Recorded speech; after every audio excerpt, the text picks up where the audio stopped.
Hey, what's up guys? I've got another item up for sale. This is a Boomba rear engine mount.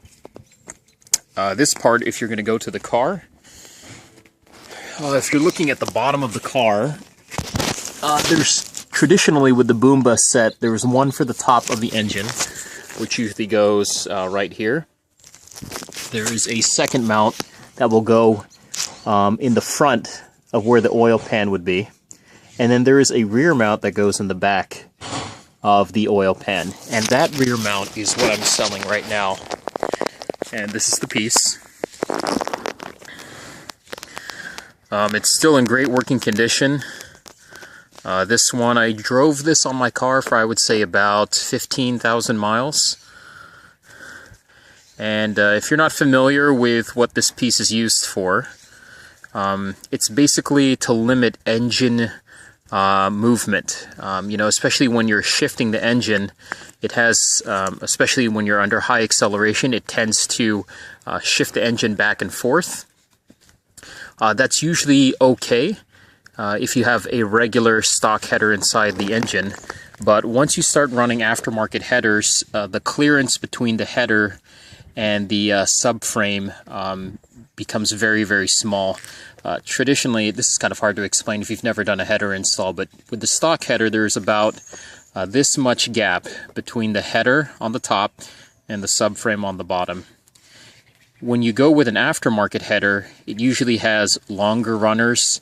It's a much more fluid design to aid in exiting the exhaust gases much more efficiently from the engine.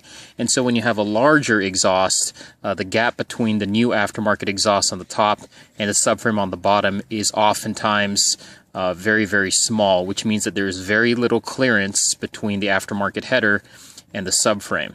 So what ends up happening is under high acceleration and shifting, if you have the stock engine mount, the engine will vibrate a lot and sometimes cause the header to hit the subframe. A lot of people have reported this happening with, the Skunk 2 Mega Power header. I myself, for that very reason, when I went with my Skunk 2 header, decided to buy a rear engine mount. And what this is going to do is it's going to, that gap between the header and the subframe will remain the same, but what this will do is it will minimize the vibrations of the header under high shifting. So instead of the engine shifting around a lot because the mounts are relatively loose, when you have a stiffer mount like this, the vibration is much more minimal, and therefore if it's a minimal vibration on the top, the header has a less likely chance, if not eliminating the possibility, of hitting the subframe.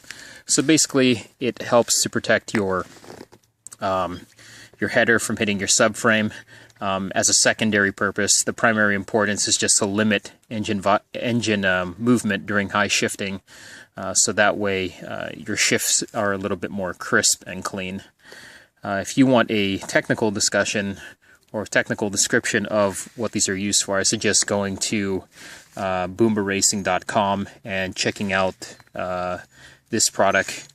This is for a 2006 through 2012 Honda Civic Si. This can be used on the sedan and it can be used on the coupe. I personally was running it on my sedan and had no problem.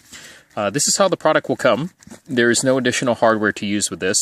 If you go underneath your car and remove the stock rear engine mount that comes with the car, there is a bolt for the top and a bolt for the bottom.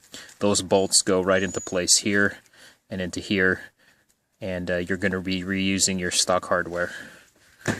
So anyways, that's the item I'm putting up for sale. If you have any other questions, feel free to send me a PM message, and thanks for taking a look.